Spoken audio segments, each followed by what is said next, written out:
Great. Thank you so much for being here in this session. This is being co-hosted by AMSD. You see our AMSD Executive Director, Scott Kroonquist, is on camera right now. He is double booked, so he can't stay for very long. I'm able to stay for the entire session, and I'm the Executive Director of MASA. So again, a cooperative effort between AMSD and MASA that we are really glad to sponsor and to help, obviously get information out there and get some feedbacks for Alex. Alex is going to talk to you about statewide apprenticeship competencies. Boy, I'm having a hard time talking today, Alex. I hope you do a better job. I know you will. But anyways, he wants your input and your feedback. And we know that apprenticeships are being discussed broadly. So your input is really valued. So with that, I'm going to give it to you, Alex, so that you can take the time you need to get feedback from our colleagues. All right, thanks, Deb. And so what happened, this is the second time that I'm speaking with MASA Group. And when we started to set these up, there's two buckets of work that's happening in apprenticeship work. And for those of you that don't know me, by the way, Alex Liuzzi, I was the executive director of Pelsby for 5 years, worked at Minneapolis Public Schools, building a pathway for their paraprofessionals without a bachelor's degree, and that led into this apprenticeship work. So I can dig into all that later if you want, but that's me. In helping the state with apprenticeship work, I'm currently on a contract with the Department of Labor and Industry, and there's two buckets of work that we're looking at. The first bucket is these statewide competencies. To start a new industry, any new industry that's starting an apprenticeship program needs to have competencies that are initially submitted by the first employer that submits this application to the Department of Labor and Industry to say, we want an apprenticeship in this area. When that happens, what the Department of Labor and Industry folks that are reviewing that application look for is they want to make sure that the standards or those competencies that are addressed reflect the statewide agreement on what the profession looks like, and someone entering that profession looks like. So they asked me, and I partner with Kathleen Campbell at NCTR to go around the state and ask that question. What should those competencies be? So the first session that I did 3 weeks ago now was based on specifically that. We went through slides, we talked about what those competencies are, and I believe that session's recorded, and we can share that. And then I'm going to put in the chat here, here's a link to a document where we're asking for feedback of folks that weren't able to attend that meeting. But what usually happens at those conversations is folks wanting to know about the second bucket. And I'll talk about that second bucket in just a minute. I have one final thing on the first bucket. So these statewide competencies, we're having this conversation. We have 2 or 3 more sessions with different stakeholder groups about the competencies, but it is all leaning towards a final meeting on November 3rd that the governor is convening. It's calling it a governor's roundtable on teacher apprenticeship competencies, where we will bring a final recommendation to this group of probably about 100 to 150 folks on November 3rd and kind of launch apprenticeships. It doesn't formalize those competencies, but what it does is it gives the Department of Labor and Industry that visual of, yes, education stakeholders in the state agree that this is what we should move forward. So whenever the first application comes, they know that they should be comparing it to what the statewide stakeholders said. So it's an exciting bucket and should end November 3rd-ish. And if you have feedback on it, you can go to that document and submit pieces. There's I'll also just enter my email so that if you have questions about kind of where it's at in that process, you can email me. I can provide more information for you on what we've been doing. I'm trying to talk and type at the same time. That's my email, which to talk about the competencies and the second bucket. So what happens when we dig into this second bucket, or when we dig into the competencies conversation, is so much comes up about, wait, what are teacher apprenticeships and how can I become one? So today's session, we're going to focus more on that second bucket. But of course, if folks have questions or want to talk about the statewide competencies, happy to address those too.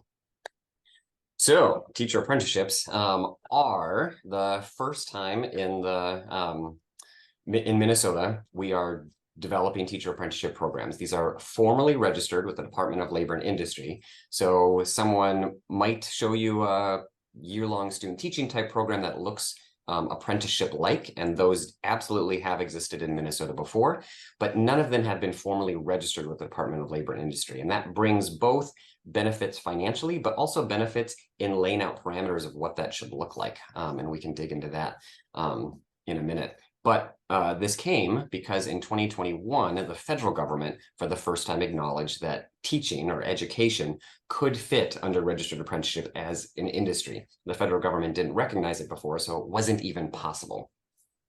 That came from an initiative in Tennessee that pushed that. So a lot of the documentation about what teacher apprenticeships should look like kind of come out from Tennessee. And in fact, the first federal competencies were actually written by a single district in Tennessee. And some of the competencies were very specific to how that district evaluates their teachers, which was kind of interesting that was shaped federally then for a while. But it has shifted in those 2 years. 19 different states have either submitted or are on their way to submitting teacher apprenticeship programs. We are not on that list yet, but in a few months we should be.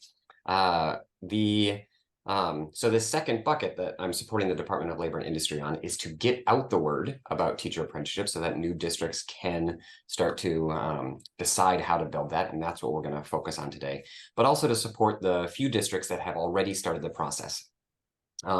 Those districts started with Minneapolis Public Schools. They launched kind of the first conversation about how to get this moving. They partnered with multiple districts around the metro area to try to form a collaborative of districts that would move forward. But they've struggled recently in trying to figure out how to keep on that timeline. So they are a little bit behind on that timeline. And while they were moving, though, the intermediate districts, all 4 intermediate districts came together and said that they would like to start a teacher apprenticeship program. And they, for the past 4 months, have been moving at rocket speed to launch one. So we actually have 2 folks on the call today that are part of that collaborative. Darren and Marcy are both in there and deep into that work. So we assume that they will submit their application if they continue on the track that they're at to the Department of Labor and Industry in just a couple months, which is very exciting. So what we want to do today, though, is to help other folks get to that point. So I'm going to share my screen for a moment and show you a checklist. And after I walk through that checklist, then I think I will open it up to see what questions you have about that. Let's see, let's go right here. So this is a document that we created from a lot of other documents. So on May 23rd, just this in 2023, there was a large convening at the Department of Labor and Industry with education stakeholders to talk about what this could look like. And at that point, we created kind of a what you need to know if you're a district, what you need to know if you're a union, what you need to know if you're a teacher prep provider about how you can engage and what you need to make sure you have ready before you could launch a teacher apprenticeship program. Now, a teacher preparation provider cannot submit an application to become an apprenticeship program. They have to partner with another organization to do that. So we sort of push that checklist off to the side. They'll partner with someone else that will be connecting. The union can submit to become an apprenticeship program. They can build one, and then they would have to partner with different employers, different districts or charter schools to be able to run that. But Education Minnesota is its own real entity that's sort of analyzing this conversation and figuring out what to do. So my work has really been in supporting districts. They are going to be the primary focus of submitting apprenticeship applications, but they're not the only one, which is why I just want to clarify that piece there. It can be other organizations that submit that. But in my conversation, I tend to talk about apprenticeship programs being employer-led, district-led, really deciding what we want to happen with our paraprofessionals that we would like to grow to become teachers, and what would that look like within our district. So we created this checklist that came from all of those conversations, but is very specific to the district. It's broken into 3 different places. Core information, which is just the district thinking, what licensure area do we need? How many possible candidates do we have? Understanding that when you're partnering with preparation providers, if you want a program very specific to you, oftentimes you need sort of a number of cohort for them to be able to develop that program with you, which we can talk about collaborations in a minute. possible preparation providers you've already worked with. We use the word journey worker instead of cooperating teacher or mentor teacher because we're trying to use the apprenticeship language, and it's a different role. Let's say you have 100 paraprofessionals that don't have their bachelor's degree. You would love to put them into an apprenticeship program, but you're struggling to find mentor teachers that have the capacity that you feel could really support that individual for at least 2 years through an apprenticeship program. That's that capacity piece of finding out, wait, do we have the staff that can support that many paraprofessionals? And is a tough conversation for folks to have right now, because it means that a district might need to limit their cohort of paraprofessionals going through this based on journey workers, which is why that is there. And then, of course, do you have an ability to track the candidates? There is an overhead of any apprenticeship program to make sure that you're being able to track and report on the progress of folks. So that's the first one, the core information. The second bucket is commitments. Apprenticeships have lots of exciting opportunities. So you want to make sure that you're committed to that, both from a leadership level, but also we mentioned equity here. There's a huge new standards of effective practice really focus on equity. So if your district isn't committed to that large picture of equity that's embedded within those new standards, an apprenticeship program won't work for your district because those new standards are really going to lead what that apprenticeship program needs to look like. So different commitments that you'll have there. Of course, in any industry, the Department of Labor and Industry requires that an apprentice is not paying any tuition. What that looks like in other industries, so an electrician, they send them to related instruction. They get some grant money for that tuition, but oftentimes the employer is paying the rest of it. That would be a very difficult situation for districts to be paying the rest of tuition, whatever doesn't come from Department of Labor and Industry dollars. So of course, there's tons of grant opportunities right now for us to fill those places, and we can talk about what those look like. But a commitment to applying for grant dollars to be able to support full tuition for everybody going through the program. And then capacity is the third bucket. This is not, my first conversation is always to get everybody excited about apprenticeship programs, but then there's the step back to say, but it also is a little bit of work. You need to be able to put some at least time and FTE of different staff into the work. Marcy at 917 has had to put no time into the work that she's been developing. It's been super easy. So there does have to be, it's kind of a commitment, but it's also looking at the capacity. You might have the commitment to say, yes, we want to do this, but is there capacity within staff to be able to develop the program and then to support it going on? So that's a checklist that if you said, hey, Alex, I want to become a teacher preparation apprenticeship program in our district, what would I need to do? I would give you that checklist, and then we'd set up a meeting and start talking about what would go through there. One final piece, and then I do see that there might be questions popping up. The apprenticeship programs can look a million different ways. So in many states, they are starting at a graduate level. They're a post-bac type of apprenticeship program, very similar to residency programs. A couple states are talking at the high school level. So they're looking at education pathways starting with high school students, giving them education coursework within high schools, and then moving them from there to an apprenticeship type model in the first years of an undergraduate degree. In Minnesota, what we've been focusing on right now, which does not mean that you need to focus on it, but what's the first districts that have been moving forward have really been trying to figure out filling this gap from folks that have their associate's degree or equivalent, around 40 to 60 credits, but just have had too many barriers to make it from that point to the bachelor's degree to get that teaching license. Many individuals, of course, with a bachelor's degree can be teaching on a tier 1 or a tier 2, and then they have lots of different alternative pathways and innovative pathways to get them licensed there. But it was this other gap that we were focused on figuring out how to move those individuals from an AA to a BA and licensure. So the current programs being built, I call them a 2-year, 2-summer program, but really it's 2 full years. Starting in the summer, 1 academic year, a second summer, and then a second academic year. And in that time, that individual would be employed as a paraprofessional or some other job classification similar to a paraprofessional, be paid full tuition, and then receive their bachelor's degree, all the credits towards their bachelor's degree from the 40 to 60 credits to 120, and meet all the standards for teacher licensure. I'll try to get that camera pulled up here. through the workday. Keith has some things to say too. Through the workday, that includes all related instruction. So in some industries, including in teacher apprenticeships in other states, the related instruction happens outside of the workday. They would do night and weekend courses. The nursing is a new apprenticeship program in Minnesota as well.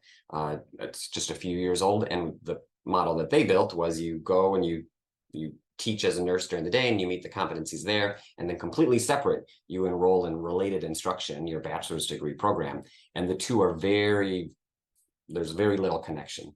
But we realized that in apprenticeship programs, the barrier was so often that divide, that paraprofessionals didn't have the ability, for whatever reason, whatever those barriers were, to enroll in higher education, taking the night and weekend courses to be able to complete that, even if the funding was there. So we were trying to remove that barrier. And to do that, we built all of the related instruction into the workday, either through job embedded or non-student contact time. So those are the models that are being built right now, but not the only models. So I'll stop there and see if you have questions about this, and then based on those questions, we can start digging into some of the weeds on apprenticeship programs.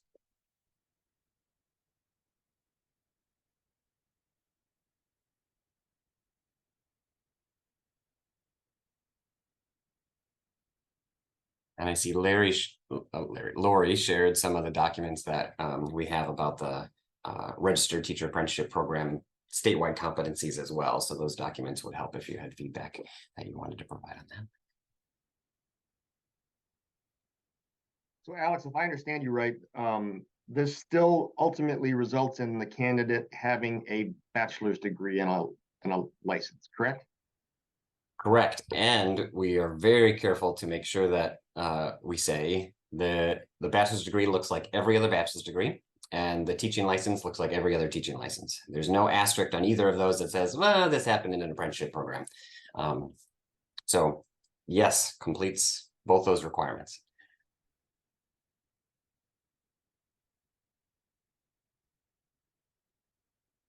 Because it completes both those requirements, I will point out there have been a lot of organizations that have been kind of on the edges of education that are trying to partner with districts that want to move forward.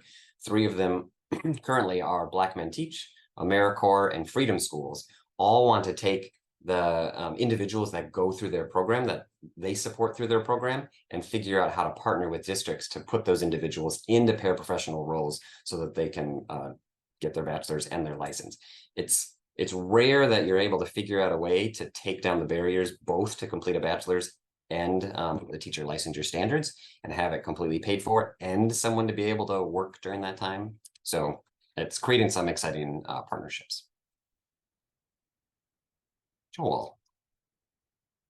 Just a quick question. Does this mean that they still have to do all the testing, the pedagogy tests, all the things that they've done in the past? Some people tend to struggle with that. They finish a lot of their coursework and then they don't end up getting their license because they can't pass certain tests. Is there something to do about that? There isn't, but Scott and Deb probably know more than me because I was out of the legislation this past year, but I believe legislation passed that those tests are no longer required. Is that accurate? Seeing some nods. Is it for all tiers, or is it just to enter tier 3? I'd have to look that up. I don't want to give any misinformation unless Scott knows. Yeah, I believe it's tier 3, but I would need to double check on that too.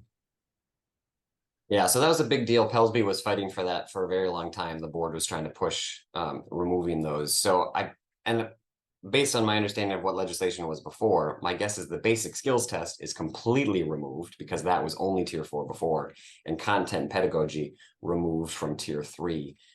It does require, or at least the initial language I saw required, completion of teacher preparation. Love your haircut. Thanks, Ann. How you doing? I like my haircut too, recently. Sorry about that. No worries. So you'd have to complete teacher preparation instead of the content pedagogy test, which of course we're promoting. So that's a big deal. The one thing I'll say, Joel, that is still in place is the EdTPA. That's not a requirement for licensure by law. It's a requirement by PELSB for every teacher preparation provider to use the EdTPA to self-evaluate their program. So if an individual still gets 0 on the EdTPA, they can still become a licensed teacher, but it's still required for them to do, which is a huge burden for many folks. It's a very challenging performance assessment. PELSB is currently evaluating whether they can use other performance assessments that perhaps aren't so burdensome, specifically impacting candidates that have previous barriers to licensure, but they don't have an answer as far as I know. I believe they came up with a recommendation recently. So EdTPA still might be there for folks.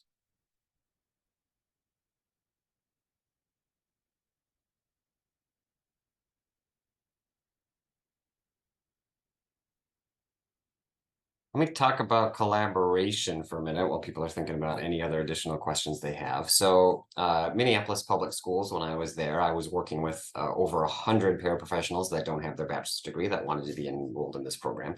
But that's a lot. That's more than they would have had journey workers to be able to support. And of course, when you get to that level, there's additional funds that you would need just for program organization. But that's I mean, you can build those cohorts over time and develop it.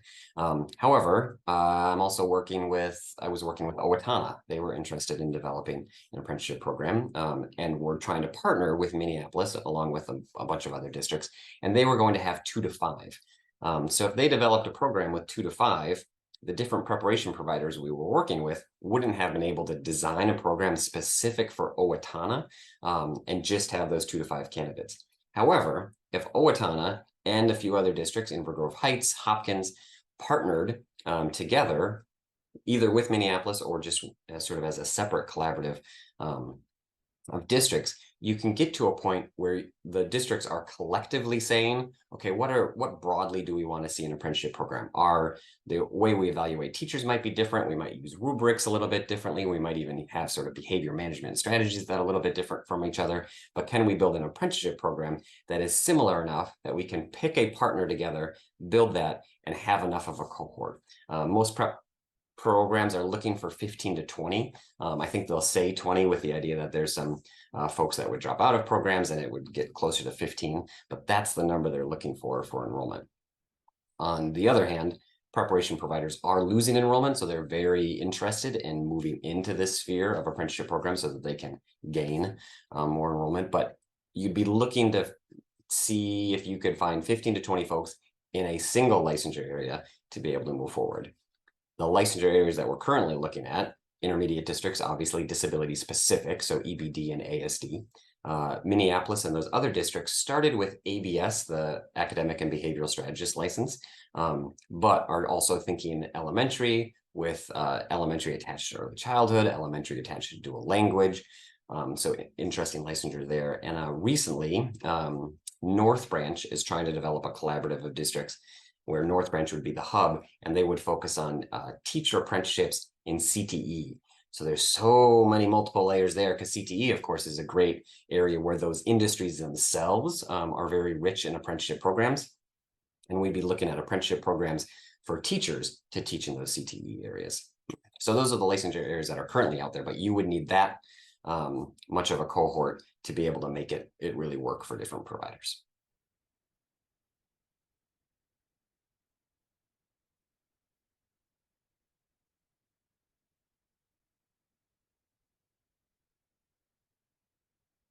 Couple other pieces that I didn't mention about apprenticeships. See, I could just talk about this forever. If you don't have questions, I'll just keep talking. One of the elements is a graduated pay scale. So an individual who starts let's say as a paraprofessional on that sort of your traditional pay scale, in any apprenticeship program, you have to increase their wage at least 1 point throughout the apprenticeship program to honor the learning that they've done throughout that process. The programs that we're looking at, the most reasonable place would be after that first year. So you'd have a contract for that first year, and then the second year they would have some sort of a pay increase. to honor the work that they did that first year in that piece, which is why some districts are looking at a different job classification for that second year, whether it's called an apprentice or it has a different sort of title for that piece to honor that the work that they've done. But that is an important element of an apprenticeship program, and one you'll want to look at. I mentioned early on why someone might want to do an apprenticeship program versus just combining with a preparation partner to do a program that looks like an apprenticeship but not registering it. Once you register an apprenticeship program, you are open to 2 different pots of dollars, one from the federal Department of Labor that trickles down to our state Department of Labor and Industry that then can trickle down to districts. Next year, they're I think pushing 300,000 into that space, which is not a lot. But then the year after, they're looking at $1 million just for education-related apprenticeship programs in the state. So that would be helpful. And those funds primarily to support districts in administration of the program, a little bit for tuition, but mainly in the administration of the program. And then Workforce Innovative OA Association, WIOA, is a federal grant that's been going on for a very long time that supports apprenticeships in all industries. And those dollars can also be used to support. It's Workforce Innovation Opportunity Act. Thank you. Not association, it's an act. Thanks, Sam.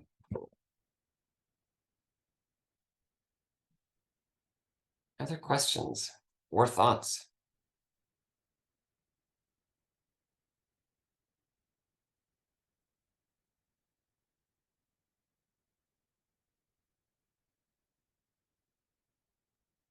Alex, I know you had mentioned that Marcy and Darren were on the call and had been doing some work with this. Marcy or Darren, do you have any tips, tricks, don't do this ideas to share? Hi, Laurie. Great question. I would certainly defer to Marcy as far as she's much more directly in line. But from my perspective here at Southwest Metro, everything is flying along. Alex has been wonderful to work with and very supportive getting this going. We really are excited about the prospect of raising up some of our paraprofessionals. Our unions are both excited about it. Even our para union, who will, through this course be losing membership, they look at it as it's still a win because we will be promoting a higher level para who's going through this program, which will then afford more pay for a window of time to some of our paras, but will also be a recruitment tool for us to be able to secure paras. So from the para perspective, we're seeing it as a win. Down the road, the biggest challenge that I'm anticipating is the whole journey worker teacher, and whether we have enough teachers to take on the number of paras that we have that want to do this. But we're already working with our staff to try to build this up and build it forward. It's also helped us at the intermediate level because you have 4 districts that are all pretty sizable with the 4 intermediates, and we've kind of divided and conquered in a lot of ways. And Alex has shepherded it through, but each of our staffs have taken on pieces and moving it. But Marcy, is that fair? Would you say anything different? Again, I'll tell you what, I'm a cheerleader from this end. It seems to really be working. This coupled together with the pipeline grant, which makes a nice logical connection, and then tie that together with the work we're trying to do to hire international teachers. For the first time in years, I'm actually somewhat optimistic about teacher shortage and filling some positions. Agreed. Darren, I was going to make that connection to the pipeline as well. Because this really is a pipeline development. So for intermediates, paraprofessionals are our greatest need. We need not just paraprofessionals, we need really strong paraprofessionals. And then to be able to give them the voice to say, and this is how I'm already meeting these standards of effective practice.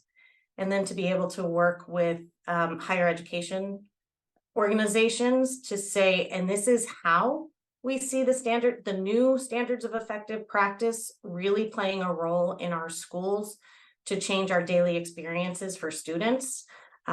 It's been an amazing journey together, because we really have been able to go from birth through higher ed and work with our higher education partners to say,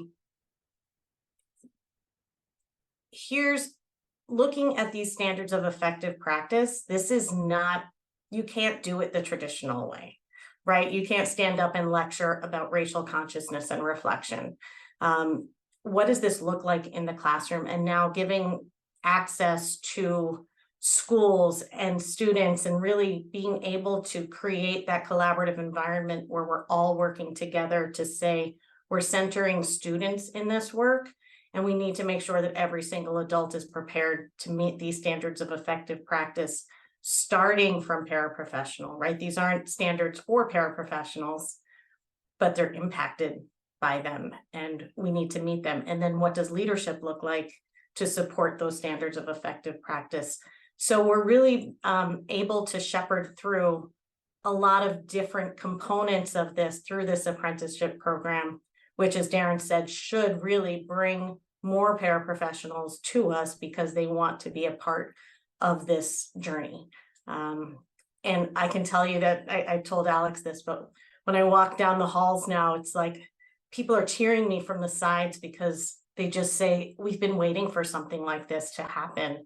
And we're really thankful that paraprofessionals will have the opportunity to, at no cost, get their undergrad degrees and be able to, most of them are women. And so to not have to do it at night, and to not have to do it on weekends, and to have it embedded in the work that they're doing and be honored for that work is really powerful.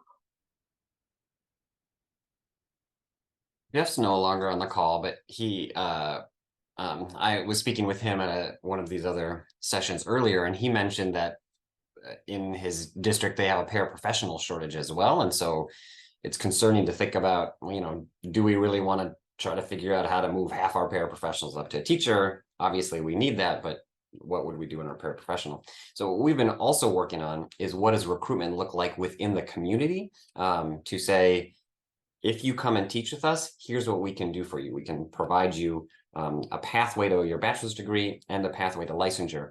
So while you're moving paraprofessionals out, also recruiting new folks within your community that might not have otherwise considered entering into a paraprofessional role, but with that ability to have this exciting program would start coming into the paraprofessional role. So I think Minneapolis Public Schools has actually already started that conversation within their community, even though they haven't launched their program yet, but the idea of moving folks in because they're giving them other opportunities.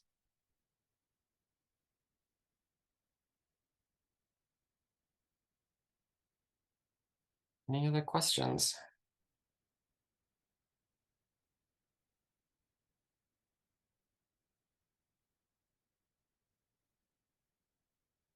So I am currently on contract with the Department of Labor and Industry to do this work. That contract ends Marchish around a time. And so I would say, if your district is interested, reach out to me. I put my email in the chat earlier. And what I can do on that contract is to start supporting you through that process, help you build development of your program, connect you with prep providers, be the liaison between you, prep providers, unions, and then start to facilitate those meetings. After March, there won't be that position anymore through the Department of Labor and Industry. And we don't know where's that gap's going to be filled. There's conversations with the Department of Education to see what that could look like. But if you're interested, now is the perfect time to start the conversation for probably a summer 2025 launch. And I'd be happy to help shepherd you along the way as you get to that point. But if there's no other questions, we could probably end there.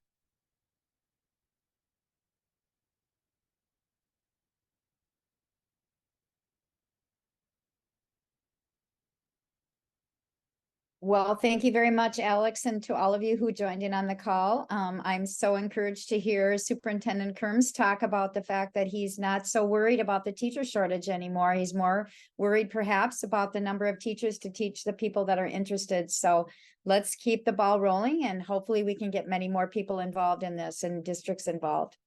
Thank you again. Good to see everyone. Have a great day. Thanks, everybody.